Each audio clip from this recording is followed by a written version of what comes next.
poe anu terpilih teh aya 4 lain sambarangan poe nu 4 nomor kahiji yaumul Jumat poe Jumat teh lain sambarangan lantaran dina poe Jumat teh fiha sa'atun la yuwafiquha 'abdun muslimun yas'alullaha ta'ala syai'an min amri dunya wal akhirah illa a'tahu iyyahu. Ku Gusti Allah di jero poe Jumat teh aya hiji jam, aya hiji waktu anu teu pati ngakuran manusia seorang muslim di jero eta waktu kemudian menta baik urusan dunia maupun urusan akhirat langsung bakal dibere ku Gusti Allah. Poe Jumat tinggal jamna jam sabaraha teu dibejakeun ku Kangjeng Nabi. Apakah tas subuh, apa jam genep, apa jam 7, apa 8, 9, 10, apakah jam 12, apakah mantes Jumat atau asar teu dibejakeun ku Kangjeng Nabi. Maksud teu dibejakeun abeh full sapoe Jumat teh ulah ka mana? Ulah ka mana coba lamun dijelaskeun oh ieu teh waktuna teh jam 12 atau jam 12 kabehan ngintip jam 12 atawa jam hiji ngintip jam teu pokona mah sapoe Jumat bae. Ulah aya nu sempet-sempet ka pasar, ulah aya nu sempet ka kantor, bangkrut negara. Ulah aya nu sempet bae ka mana ka sawah pa Jumat mah geus bae aja kelan tasbih bae 10 tasbihna 9 jual hiji atuh siapa jualan keneh bae.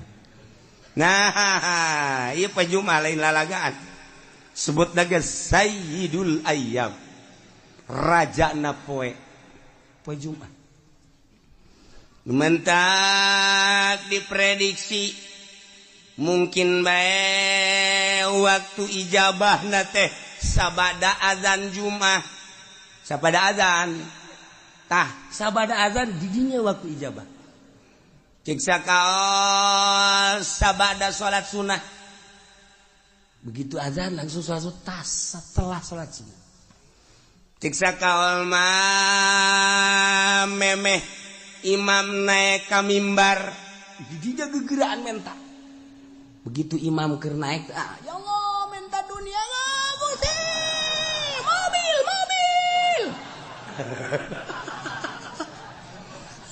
teu parugu ulah di empat isin jero hate bae. Siksa kaul mah antara khutbah 2 khutbah kahiji diuk tah di jero diuk di dinya waktu ijabah. Siksa kaul mah beres khutbah kadua memeh dilaksanakeun salat Jumat. Siksa kaul mah ta salat Jumat. Siksa kaul deui mah jam hiji. Siksa kaul deui mah bada asar. Siksa kaul deui mah memeh azan magrib. Tanu mantak poe Jumat mah geus bae ngintip jam bae. Di mana asal didinya pas orang mentang guys. Dibere langsung. Asal orang pas di waktu eta guys. Masya Allah. Ngan modelna eta okos Lailatul Qadar. Lailatul Qadar teh kan teu dijelaskeun ngan kebiasaana malam-malam ganjil padahal mah teu kitu. Kebiasaana malam lilikuran padahal teu kitu.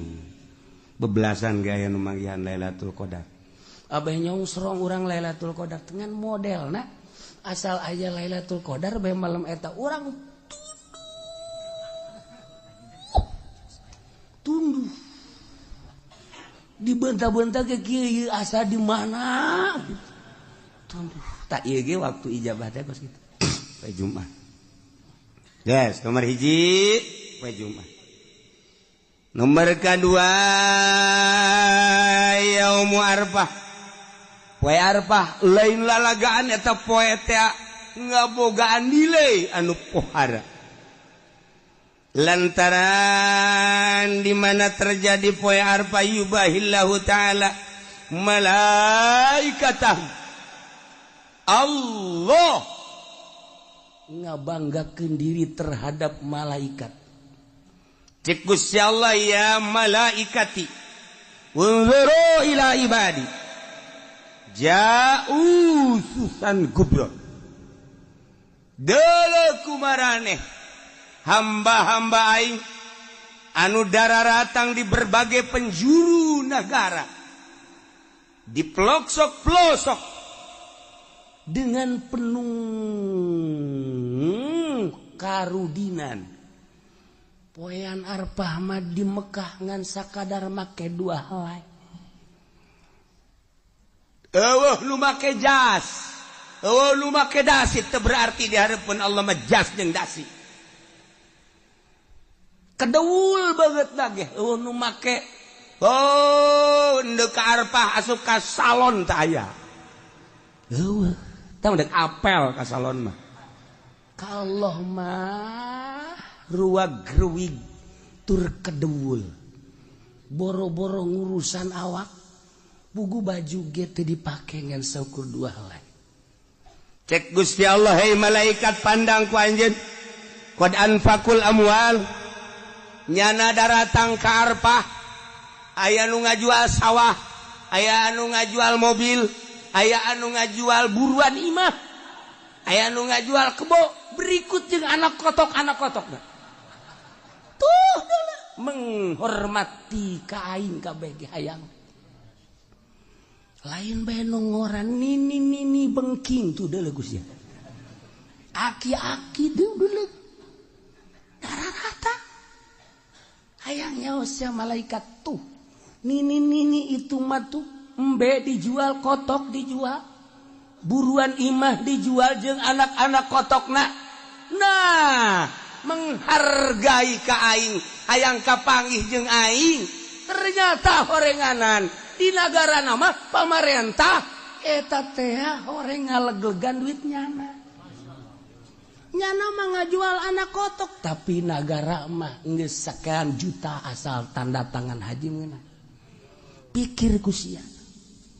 Coba malaikat. Aneh tante. Lamun nyana ngajual anak kotok hayang kapanggih jeung aing, kumahaon peta bupati hayang menang jatah. Ku goblok-goblokna bupati. Ku goblok-goblokna presiden. Tuh anak kotok dijual hayang kapanggih jeung aing nyana meuli Lexus tolong teh coba. Tapi ya tahu begitu di Amerika lain di urang. Di Amerika tuh mana? Di Amerika begitu.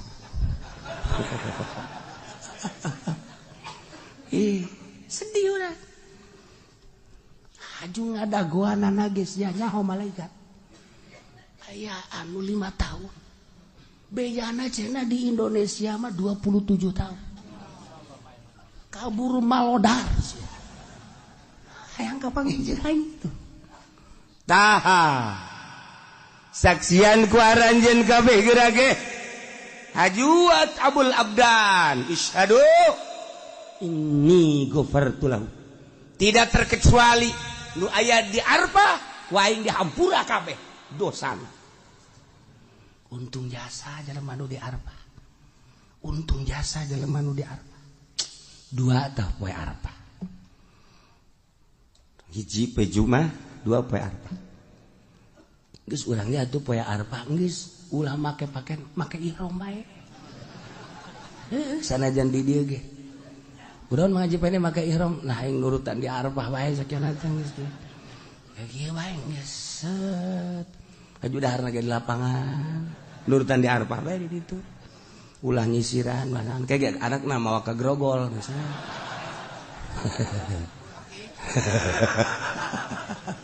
Bapak menjadi berubah sekarang. Iya. Nomor katilu yaumun nahri. Poean lebaran haji. Qarrabal abdu kurbanahu. Tiap jelema anu ngalaksanakeun kurban. Allah mah teu hayang dagingna.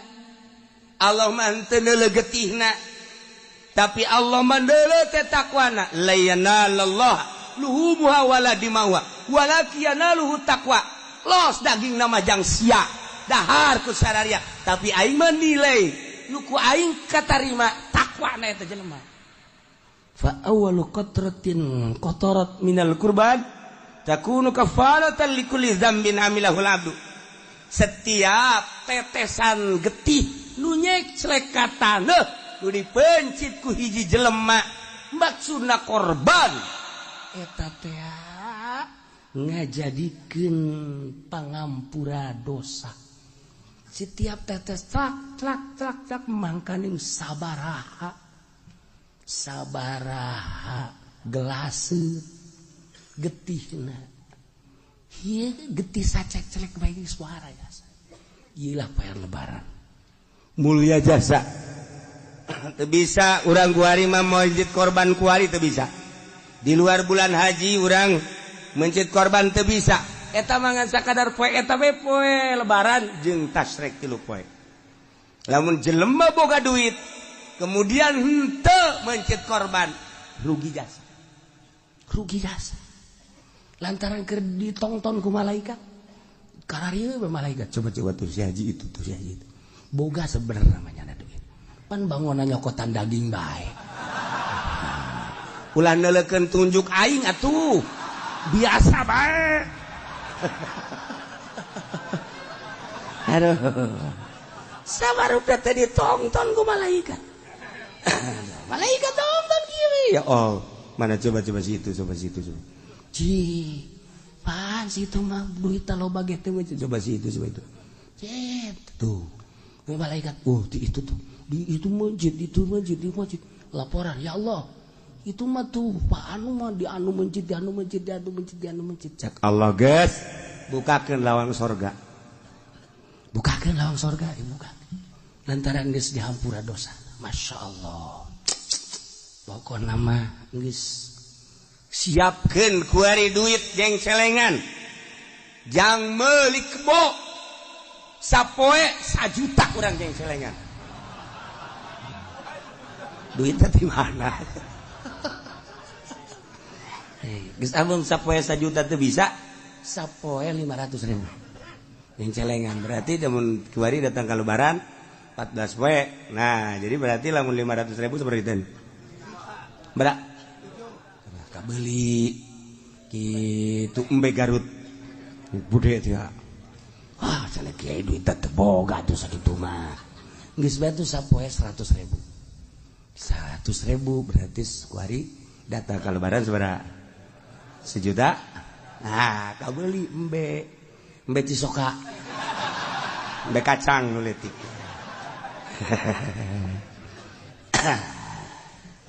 geus kuari mah lamun jadi tukang ngojek kuari sapoe-sapoena tah duit gojekna sing meunang 1 juta ceng celengankeun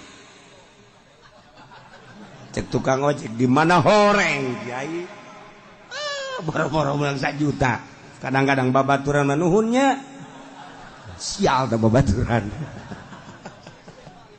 emang ge ai babaturan mah numpang nuhunnya urang heuheuh eta tukang ojek teh atuh biasa we tapi lamun aya jahe mah cet deuk mayar ge enggak usah ikhlas saya mah udah jadi langganan aja dah saya mah ridho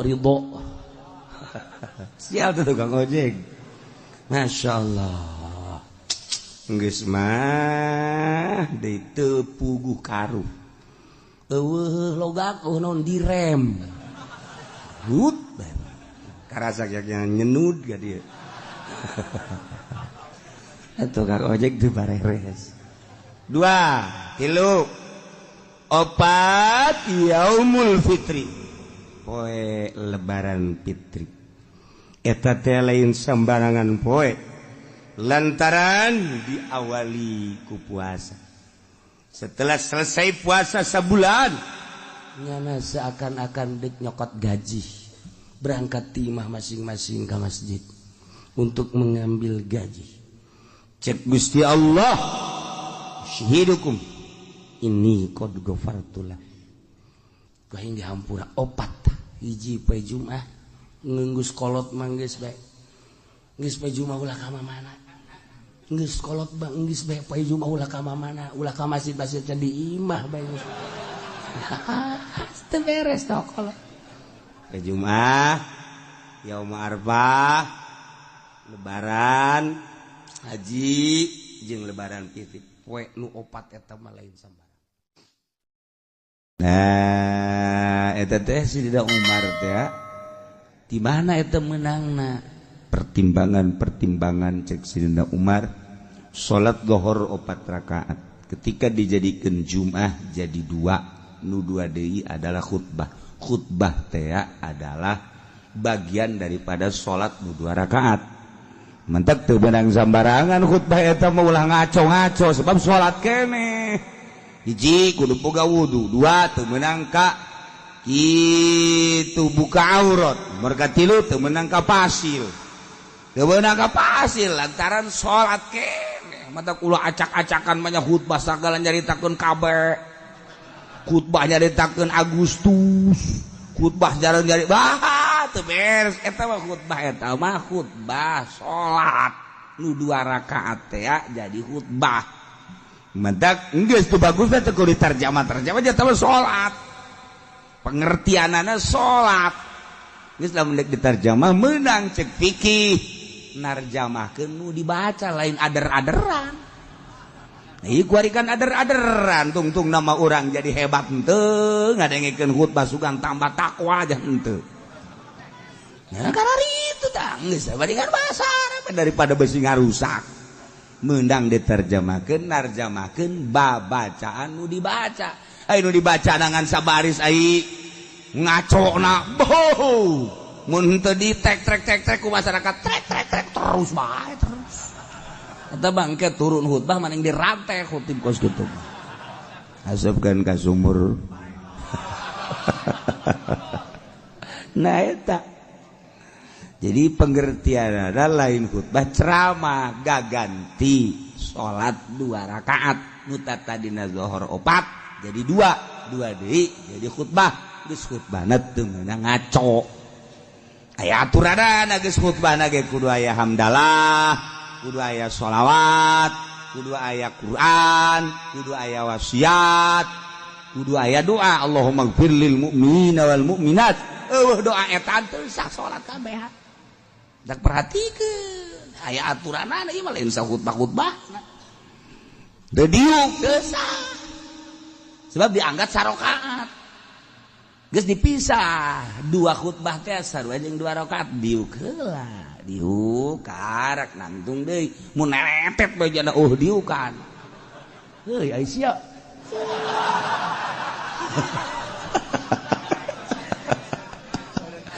Goblok sia aing garusak salat aing sia. Nah eta lan mah khatibna kudu nu paham, ulah tarjamah acak-acak ieu mah salat. Deuk khutbah mah nya deuk ceramah ketas Jumat atau meme Jumat. Oh, ceramah sadekna nya da tekan budak ngebudak geus tah. Cenah nu ngadengekeun atuh karasa ku sia berarti sia teu dipake karasa. Ieu mah keur salat ieu mah ditah Allah. Tungtung nama pan kulantaran salat ieu kan anu ngadengikeunage teu meunang teu ngadengikeun. Idza sa'idal khatibu 'alal mimbar fala tatakallam.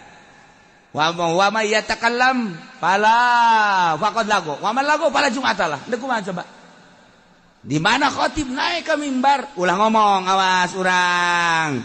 Lamun ngomong berarti lalagaan sia lain keur salat. Wa man lagu fala jum'atalah teu boga Jumat sia teu sah.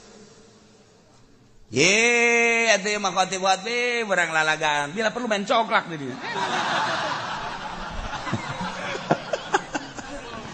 Ye, atuh khatib da kudu duladeuleuh pan ieu kos ge berarti robah khutbahna atuh.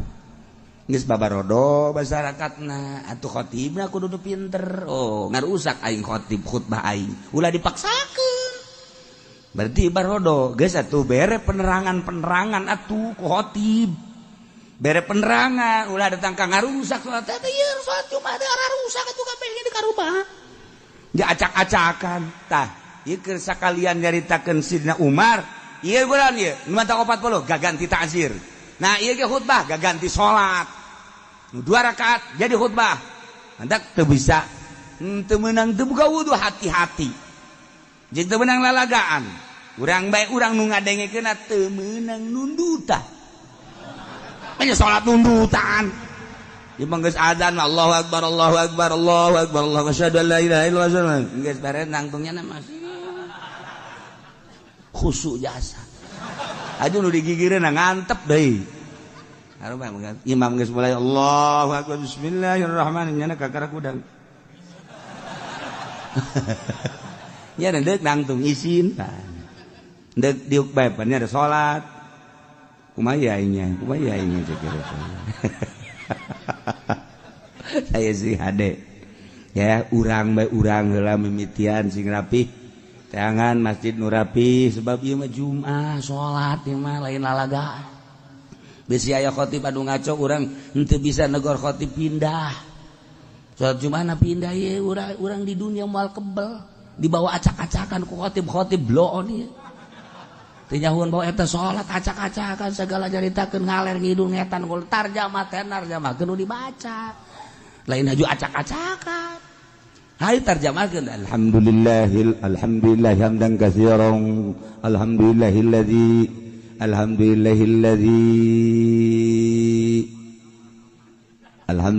sia ngaco aing mah kagok aing ku sora sia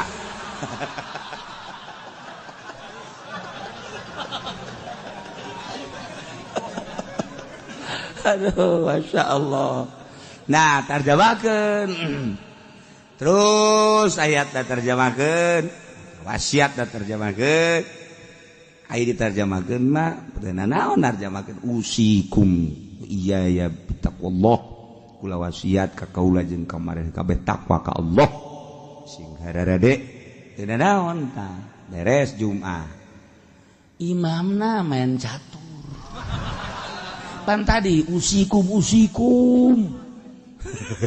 ayuhan nas tegap ayuhan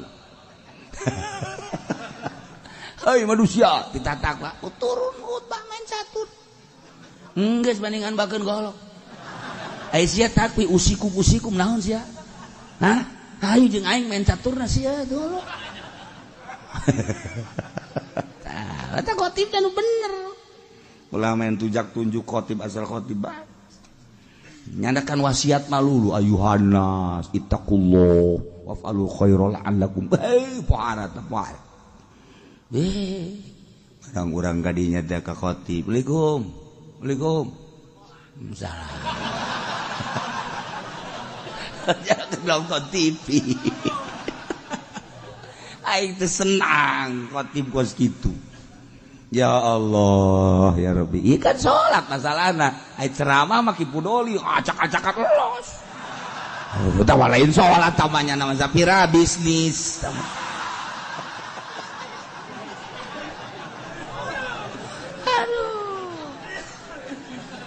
aduh ieu kudu bageun setepati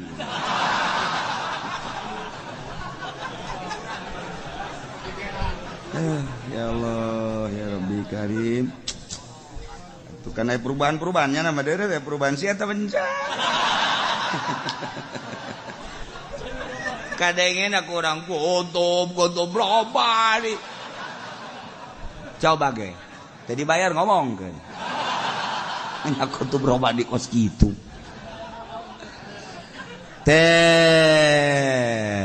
iya khutbah berarti gaganti soal sing hade geus hati-hati degekeun kurang perhatikan lengan orang temenang uca aco kadia itu nunjuk doangnya nunjuk jadi masalah masa keur salat nunjuk wa man lago fala jum'atalah lalagaan berarti tunjuk ngomong ngobrol fala jum'atalah teu sah jum'ana sia eta cak Kangjeng Nabi sok dibaca kurang iza saidal khatibu alal minbar fala tatakallam wa may yatakallam faqad laga wa man laga fala jum'atalah kurang beungeut siang teu bujuma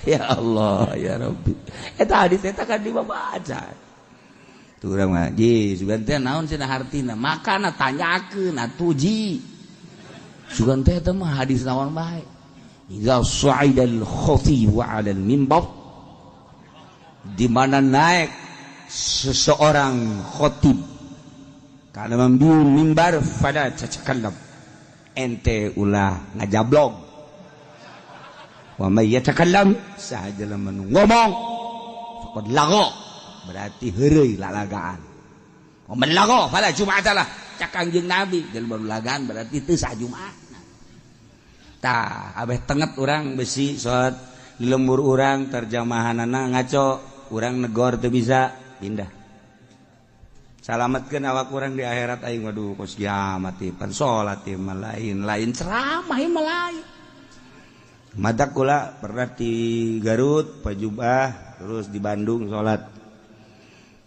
Jumat milu begitu salat Jumat waduh ngaco ieu mah khutbah acak-acakan kieu langsung zuhur ngazohoran salat salametkeun salat waduh bahaya pernah deui di Bandung dapat di Bandung ka dieu set pa Jumat jeung guru malah di Bandung jeung guru ti Cililin dekat dieu dekat Banten mampir ka dieu pa Jumat hayang pa Jumat nyanan pas itu harita pada larang langsung sholat Jumat di Cililin rada beurang sholat Jumat pada larang sarua Jumatna kos gitu Noel zuhur acak-acakan khutbahna salametkeun dili urang tapi ulah yen fitnah tegor heula ieu teh kapan khutbah ieu mah gaganti salat teu meunang ngaco lamun nya ngaco bae terus bae pindah